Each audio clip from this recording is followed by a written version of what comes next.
G'day. Today is all about Darwin. Go and base yourself there. There's lots to do. You can go to museums, you go and check out Cyclone Tracy, the bombing of Darwin. There's all sorts of little things you can do. Decide whether you're going to base yourself in the city of Darwin, those caravan parks.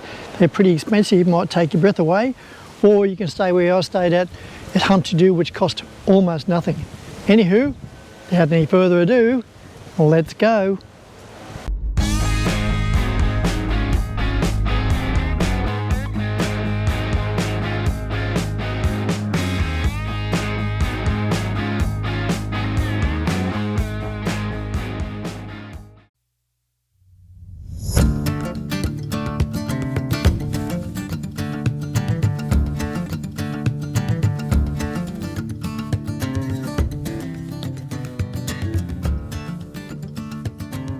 Going out to check out one of these scooters that you can buy and actually do some of the tracks around Australia. Well, there's only one that I've seen so far that I would actually anticipate. Anyway, let's check it out. Mine's a bit different to that one. So this one you use to accelerate, this one's your brake, that's your bell. This tells you how much charge you have here, there's your speed, and this button turns it on and off.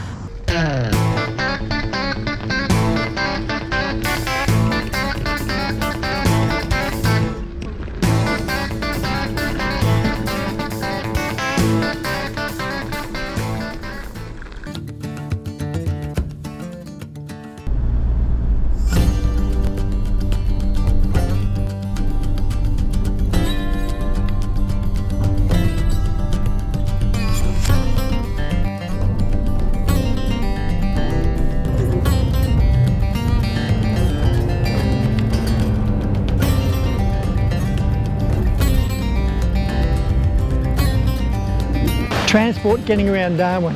3 choices. 1, you take your own car in and take your chances of getting a parking spot. If you do find one, it's about $2.60 per hour. Pop the money in the slot and do the normal thing that you would do in any normal big city. Second choice is you can wait around for public transport. If you've got a timetable, you can probably schedule your day around that.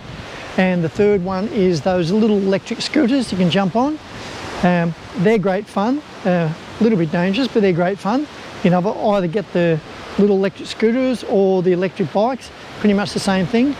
To use them, you've got to download an app, both for Android or for iPhone. Download the app, set it all up, and then when you find your bike, you scan it in, they all mesh in, and then it costs you $1 just to register the scooter and then head off, and then 45 cents, about 45 cents per minute. Or they've got little packages where you can rent it for the whole day or for the whole week. Yeah, but a great choice. But don't forget, if they supply helmets, wear them. They're all your 3 choices transporting around Darwin. I'm in the Royal Flying Doctor Service building in Darwin. In the background they're talking about the bombing of Darwin, and in a moment I'll be able to give you some experience. I'm just going to walk around the museum and just check a few things out. Just over here there is a platform, and apparently in about 7 minutes what happens is the air raid siren starts and you walk onto the platform and you get shaken about and you watch a video, so that should be all pretty impressive, I think. I'm just bracing myself, it's going to be pretty loud. So just to remind you, the Royal Flying Doctor Service, the bombing of Darwin back in 1942.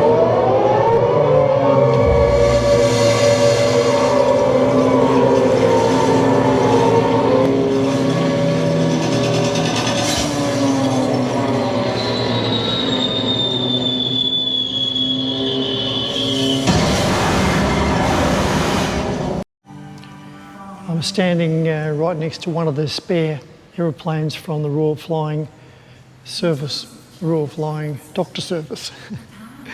And let's go and have a look inside.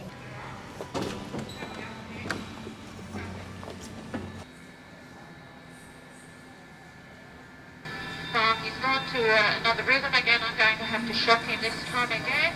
Okay. Okay, so I'm just...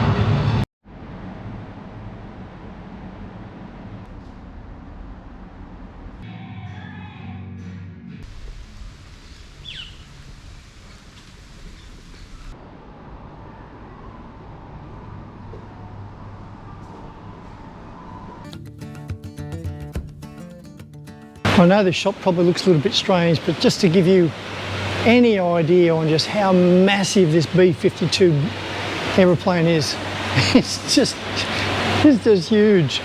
I'm not sure there's any photo or any video I can give you just to give you an idea, but it's pretty big.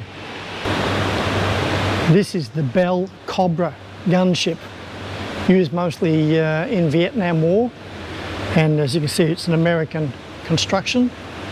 Most of the early American movies, you will see this little beast flying around. How's this? Pretty amazing. And by the way, they're pretty big. This is the Westland Wessex, most notably used in the clean-up from the cyclone in Darwin. Obviously it's a Navy helicopter, and again, pretty jolly big.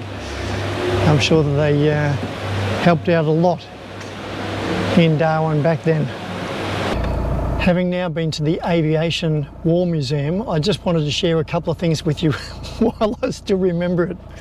I was chatting to the expert in there, and apparently the B-52 was a bombing plane, B for bombing. 52 is in 1952 is when it came into commission, and apparently Rolls-Royce have just won the new contract, which means that they will service those B-52s up till around about 2040 or 2050, which means that that plane will have been flying for 100 years in commission. It's not too bad. Inside the actual plane, which I thought was for transporting, but it's not, it's just a bombing plane. Inside the actual place where we would normally have seating, it's just all fuel. And on the outside, again, on the wings is fuel, and any other space that's left in there is the bombs, for transporting the bombs. Apparently it's not very fuel efficient, and when it takes off, it uses up almost all of its fuel just to get to flying height. It's then refueled, and then it goes off and does its mission, and then hopefully gets back pretty quick. What an amazing plane.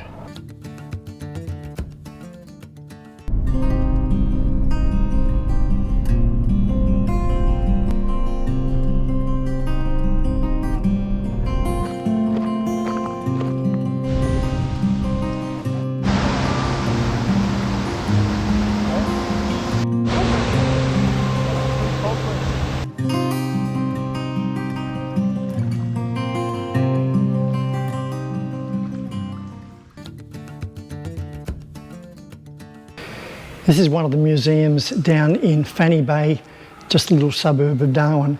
And as you can see, it's already looking pretty amazing, and it's free. Great. So let's check it out. Termite mounds, also called termitaria, not only provide shelter for the termite species that build them, but also provide habitats for a wide variety of other insects and invertebrates. These include springtails, silverfish, cockroaches, beetles, spiders, mites and slaters. Many of these are highly specialised, can only live within termite mounds. Termite mounds are an important part of the ecosystem. They provide resting and perching sites for reptiles and birds, a food supply for echidna, and nesting sites for the rare hooded parrot.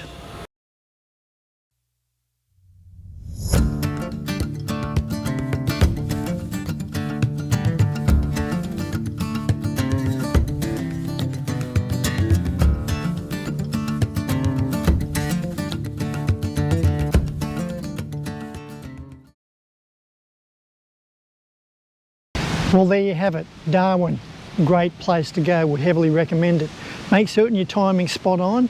Don't go any later than sort of mid of October, because after then the wet season is just about to start. Wet season starts on the 1st of November, and if you get there then, everything will be shutting down, and you're also taking a chance of all the monsoon rains to come down and get you in all sorts of mischief. And if you leave it even further too long, you might have a problem with cyclones, and you do not want that. So if you liked the video, thumbs up. If you haven't subscribed, subscribe. And if you get a chance, if you really like this video or any of the other videos I do, please share it amongst your friends. And until then, this is Paul Will Drive signing off.